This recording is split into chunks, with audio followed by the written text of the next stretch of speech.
Good morning. It's Sunday morning. Here I'm Norma Cowie with a Sunday thought.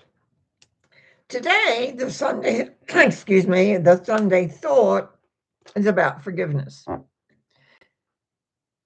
If you are on a personal growth or a spiritual journey of any kind, you eventually run into having to look at forgiveness. I wrote a little booklet called Spiritual Principles of Wealth, and forgiveness is one of the parts in that. I learned from a lot of teachers. In fact, I have a list. There's different books.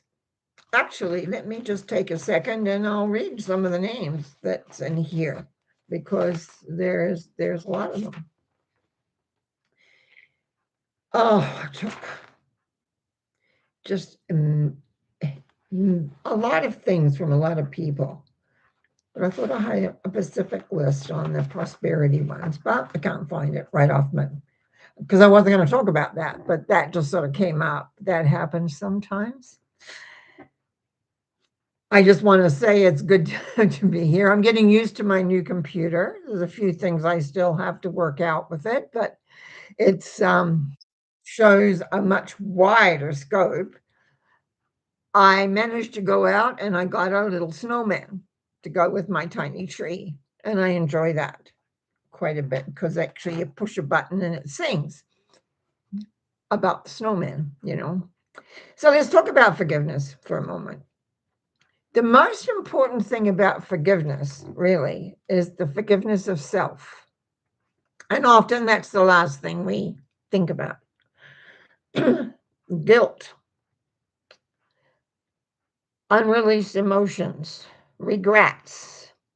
So, what are we really looking at often to begin to kind of sort that through is regret, guilt, anger, frustrations, jealousy, all the things you sort of hold on to and don't really want to deal with.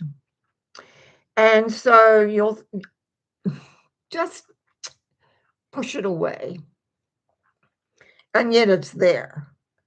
So when you think of yourself as a vibration going through life, and you have these emotional blocks, whether it's a regret, whether it's guilt, whether it's anger, whether it's frustration, whether it's jealousy, the, that's why we say one of the most important things is forgiveness of self.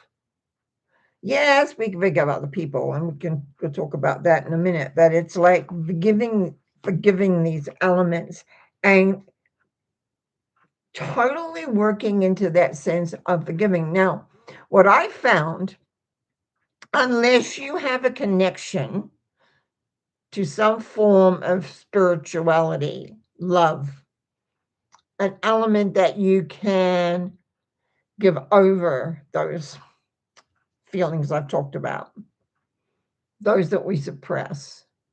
We learn how to let them go, how to sort of hand them over, you might say, into the love source so they are dissolved, cleared. So instead of having this clog inside when you're maybe angry or frustrated or something, is that you're able to feel the love and let it go into the love so that you're not working with that a lot because it's about blocks, what you create within yourself.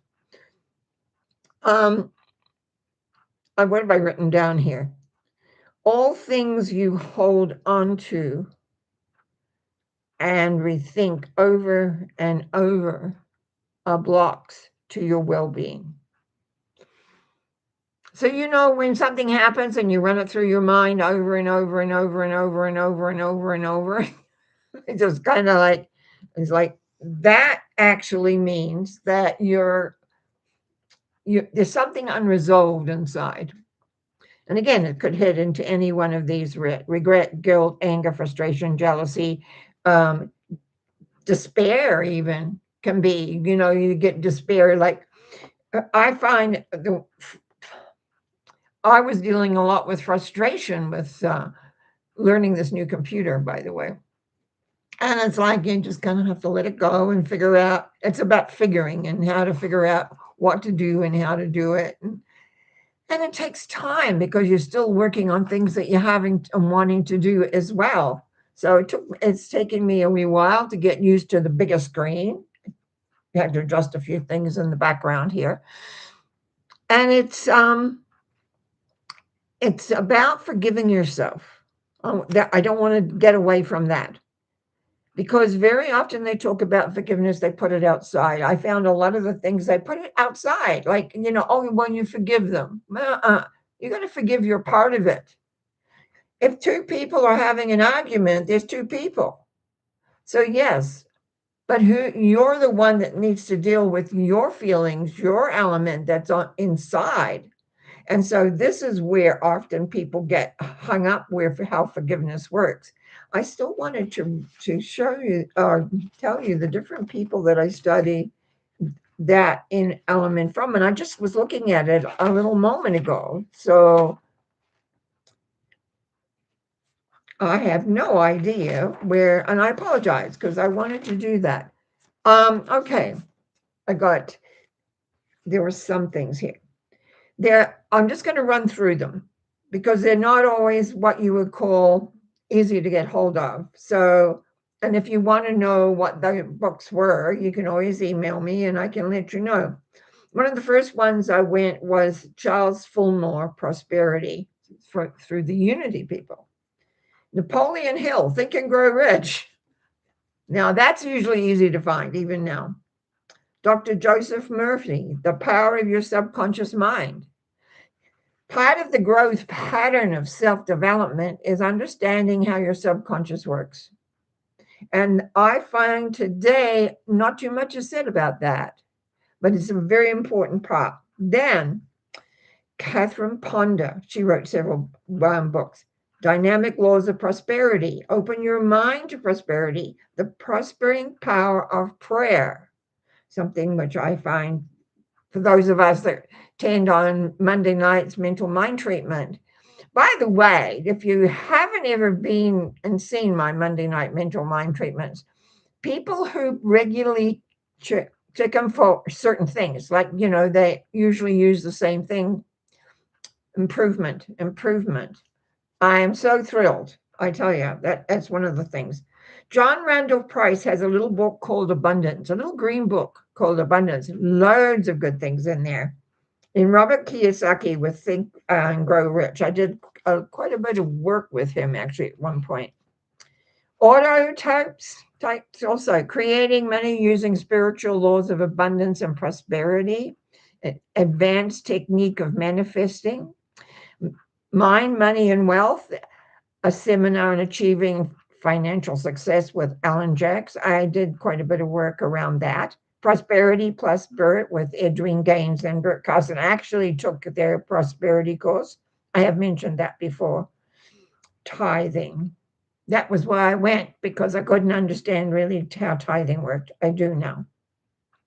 Unlimited Riches, Creating Your Self-Replenishment Prosperity with Mark Victor Hansen. These names are in the self-growth several years ago, were big names. And I learned a great deal from them and eventually wrote my own little wee book. But anyhow, excuse me, I just have to have a sip of. Now, one of the things in my little book I have, in fact, it's exercise one. It's called the Forgiveness River. And I'm going to say it again. If you want to know any of this, let me know. But this is how it works. So imagine a river. Notice how it looks. Is it smooth and straight? Is it quiet and deep? Or does it have a waterfall?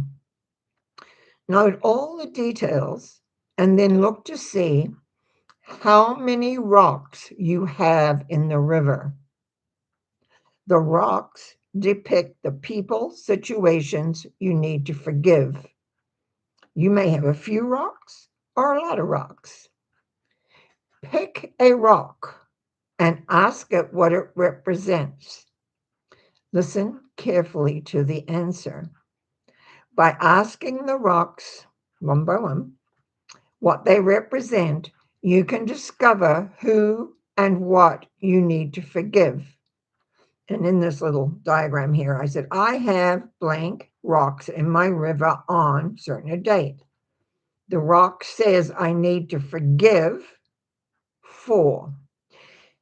And so you write that in, and that's like it's like a workbook, right? That river, when I first started this work, and before I even wrote this, helped me phenomenally. When I was having problems in life, when I was having problems with money because I was running a company and money wasn't always coming in when you needed it, I would do that exercise. And invariably, it showed me exactly where I was stuck. And knowing then, because of the how to go inside, how to clear, things turned around. It's very easy to forget about forgiveness. It's not something you hear a lot about. What do you mean I have to forgive? I've heard that people say that. What do you mean I have to forgive? Like, why would I forgive? Well, just by the sound of how they respond, there's something they can need to forgive. I'm really sort of more important on forgiving yourself for what's going on within you.